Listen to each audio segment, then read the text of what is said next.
case I investigated recently found me in a corner of South Somerset. The story of Theophilus Broome, or more specifically his skull, is one I've heard mentioned a number of times over the years.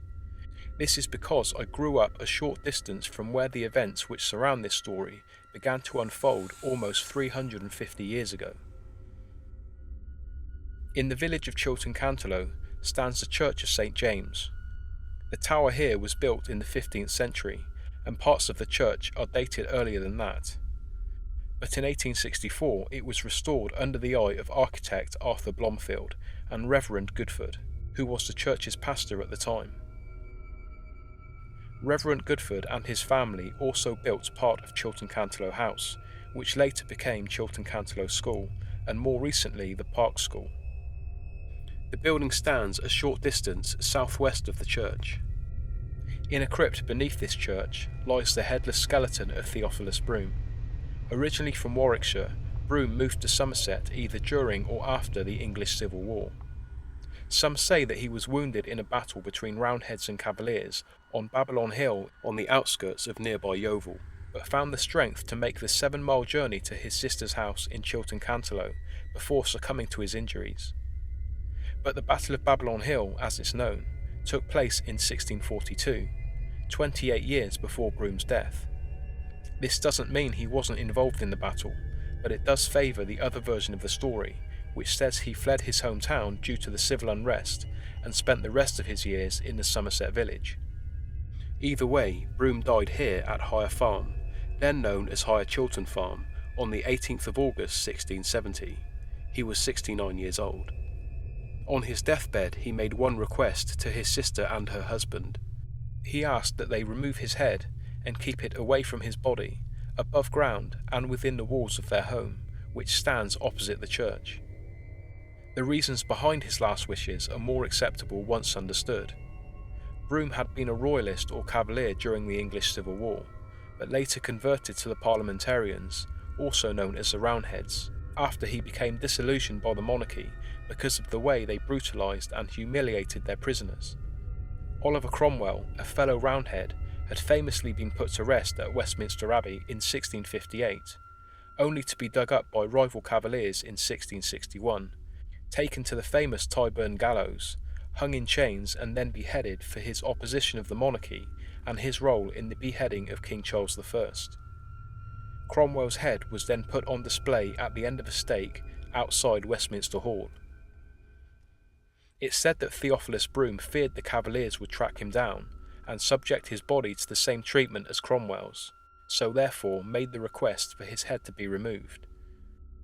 For some time there seems to have been doubt over whether the skull truly belonged to Broome, but during the aforementioned 18th century restoration of the church, his crypt was opened and his skeleton was found to be missing the skull, strongly suggesting that the story was true. Following the death of Broome's sister, there have been a number of attempts at reburying the skull or simply removing it from the farm by subsequent owners.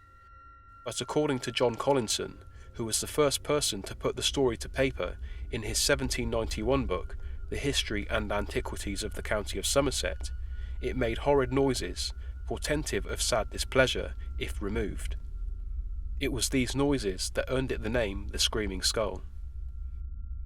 Poltergeist activity once the skull is removed has also been mentioned, and one man is said to have died after being hit by a falling roof slate from the church whilst he tried to bury the relic. The last time the skull was removed from the walls of the farmhouse was as long ago as the 1770s, when a sexton or groundsman of the church, who believed he was doing the right thing, attempted to finally deposit Broome's skull to the ground. The story goes that his spade broke in two whilst carrying out the burial. He saw this as a bad omen and returned the skull to the farmhouse. John Collinson's 1791 book refers to this event as the probable final attempt at burying the skull, and that it happened 20 years before he wrote about it.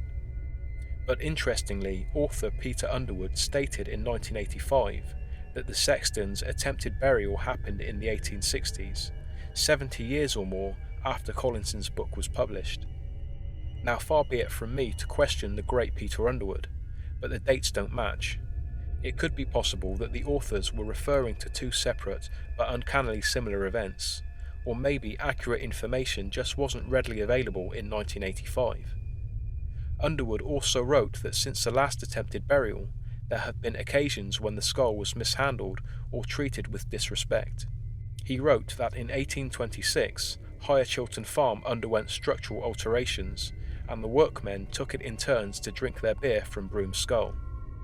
Following this, nothing out of the ordinary was reported, suggesting that only removal or attempted burial of the skull could cause paranormal phenomena.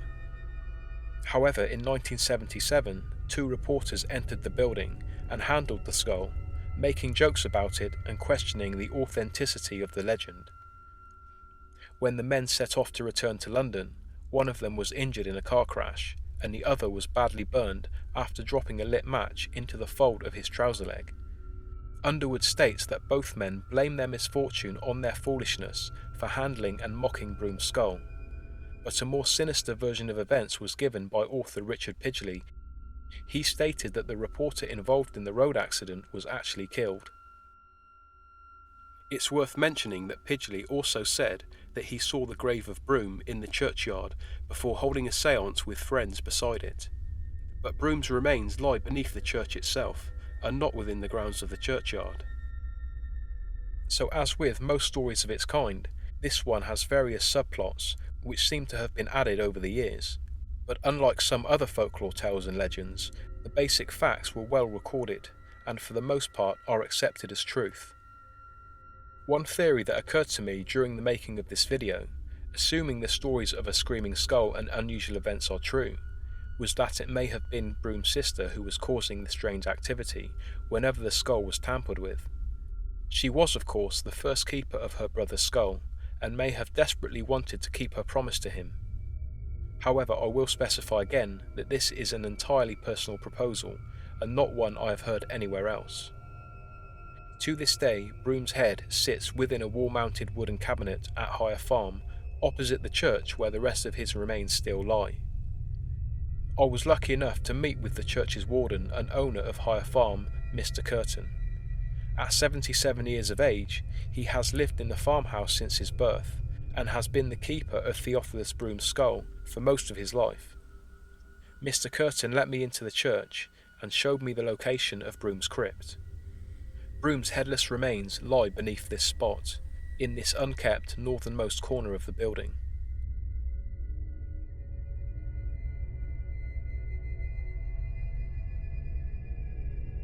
When I asked Mr. Curtin about the legends that surround the skull, he wholeheartedly denied the skull made screaming noises and disliked the popular screaming skull stories.